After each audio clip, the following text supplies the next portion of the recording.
Update sa first bid ni Devin Haney at Keyshawn Davis. Mukhang nakarma si Devin Haney mga boss. Nanalo ang top rank promotion sa first bid. Nag-offer sila ng $8,550,000.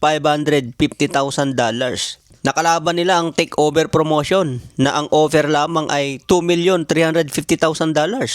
Napakaliit na offer ito mga boss para sa WBO Championship. Kaya naman nag-offer ang top rank ng mahigit 8 million. Dahil 75% ang mapupunta kay Devin Haney at 25% kay Keyshawn Davis. Ibig sabihin niyan, 6.4 million ang bayad kay Devin Haney at 2.1 million lamang kay Keyshawn Davis. Matatandaan na ang demand ni Keyshawn Davis ay $3 million. Kaya mas maliit po ang napunta sa kanya ngayon dahil nadaan sa first bid. Matatandaan din na si Devin Haney, inayawan niya ang $10 million na offer laban kay Rolando Romero dahil masyadong maliit daw ang 10 million na bayad sa kanya. Pero ngayon mga boss, tignan nyo, 6.4 million lamang ang bayad kay Devin Haney dahil nadaan sa first bid.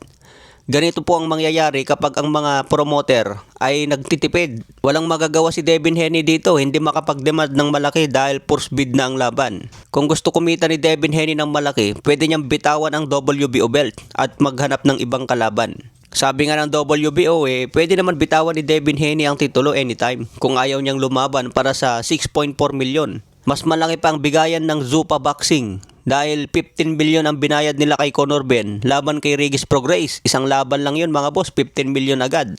Wala pang nakatayang titulo. Kaya hindi garantiya na malaki ang bayad sa'yo kahit may hawak ka pang belt. Nakadepende pa rin yan sa mga promoter na nag-o-offer. Kaya hindi guaranteed yung mga championship belt na yan para malaki na ang bayad. Kumbaga, pampaganda lang talaga yan sa boksingero mga boss. Masarap pakinggan kapag tinawag ka ng world champion. Pero pansin nyo, kahit si Ryan Garcia nung hindi pa siya world champion, mas malaki pa ang bayad kay Ryan Garcia kumpara sa mga champion. Kapag malakas bumenta ang isang boksingero katulad ni Ryan Garcia, malaki ang offer dyan dahil kikita rin ang promoter.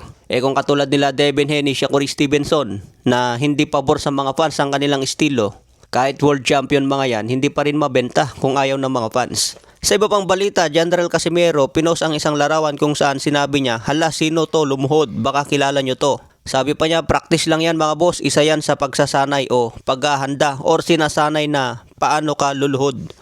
Marami nga pang nagko-comment kay Cuadro Alas na si Marlon Tapales daw yan, yung pinaluhod ni Cuadro Alas. Totoo ba yan mga boss? So kayo na humusga mga boss kung sino yan. Samantala laban naman ni Lamont Roach versus William Cepeda. Paglalabanan ng bakanteng WBC lightweight belt.